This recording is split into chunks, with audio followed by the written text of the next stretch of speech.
Welcome to another explainer. Today, we're going to unpack a super fascinating psychological paradox that literally flips how we understand intelligence and self-awareness.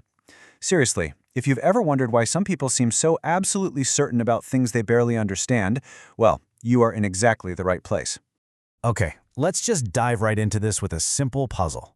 When faced with a brand new challenge, who do you think is more likely to brag that they have all the answers?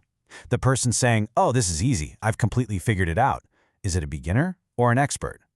Now, most of us would naturally assume it's the expert, right? I mean, they have the knowledge, so they should have the confidence. But psychology actually tells us it's exactly the opposite. Picture this. You've got a stark contrast between the rock-solid certainty of a novice and the hesitant caution of a 20-year professional. Imagine a beginner who watches like 3 short videos about investing. The very next day, they're confidently telling everyone, "The stock market is easy. I know exactly what's going to happen." Meanwhile, an expert with 2 decades of hard-earned experience is way more likely to say, there are so many variables, nobody can truly predict the market. It's wild, but ironically, it is the beginner who's drastically more overconfident.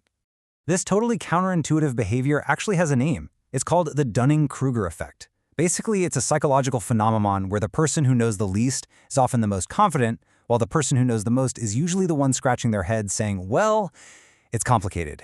And honestly, once you grasp this concept, I promise you are going to start noticing it absolutely everywhere. You can see this play out in everyday life all the time. Let's take cooking.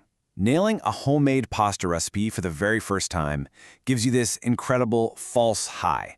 You suddenly feel like a Michelin star master chef. But then, imagine taking that newfound confidence and attending actual culinary school.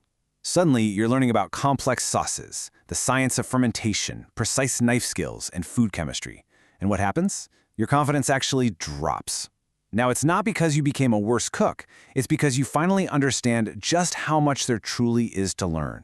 Or think about language learning. You memorize a few hundred basic words and boldly declare to your friends, "I can speak Spanish." You feel completely unstoppable. But then, you take a trip to Spain.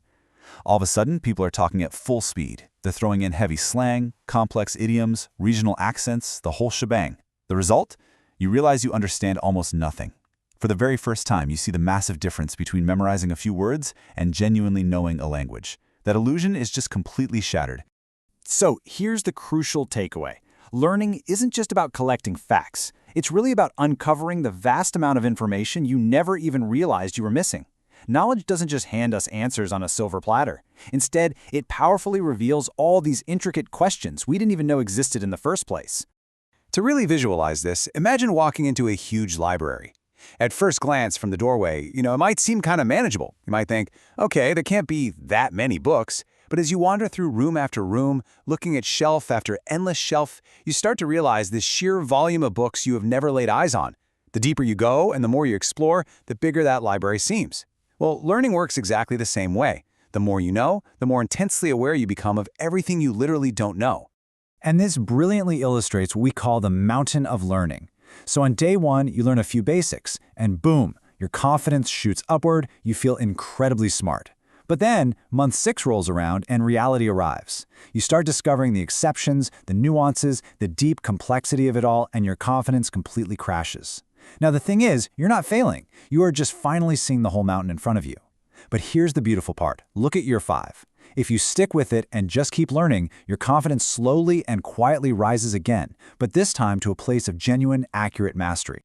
We see this every single day in parenting, too. People, before having kids, often look around and just assume it's simple. They think, oh, parenting is easy. But man, actual parents are humbled so fast. Once those kids arrive, they are hit with brutal sleep deprivation, wild tantrums, crazy emotional roller coasters, and totally unexpected illnesses. Very, very quickly, their perspective shifts to, wow, I had absolutely no idea how hard this actually was. Or let's talk about driving. Almost everyone out there believes they are an above-average driver. Just think about that for a second. It's a statistical reality that exactly 50% are above average and 50% are below average. Yet, practically nobody ever believes they belong in that bottom half. It's wild. Sometimes, sure, confidence reflects true skill, but very often, it's just a complete lack of awareness.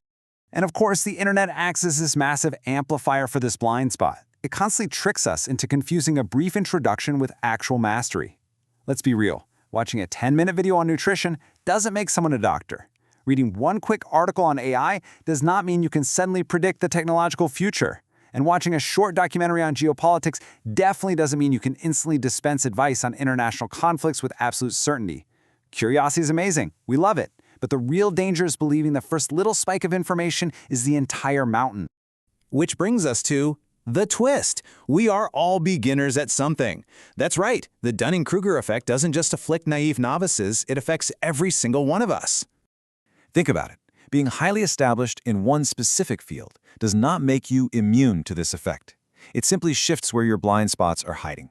You might be a highly respected expert in medicine, right? But you could be a total beginner when it comes to economics. Or you might be an absolutely incredible engineer, but know next to nothing about psychology.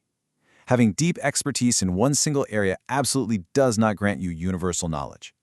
So, the big question, how do we actually protect ourselves from our own overconfidence? Well, it really comes down to 3 straightforward steps. Step 1, be suspicious of absolute certainty. When someone says they know exactly what will happen, maybe question how much they truly know. Step 2, seek feedback from coaches and mentors. The hardest thing about a blind spot is, well, it's blind. You don't know you have it. That's exactly why mentors matter so much. They see what you can't. And step 3, get comfortable saying those 3 incredibly powerful words, I don't know. Admitting what you don't know is the literal first step to showing you're finally ready to learn. In fact, real experts actually embrace uncertainty. If you listen closely to how they talk, they answer complex questions really cautiously. They use phrases like, well, it depends, or based on the current evidence, or simply, I'm not completely sure. And they do this because acknowledging nuance is a sign of deep, hard-earned knowledge.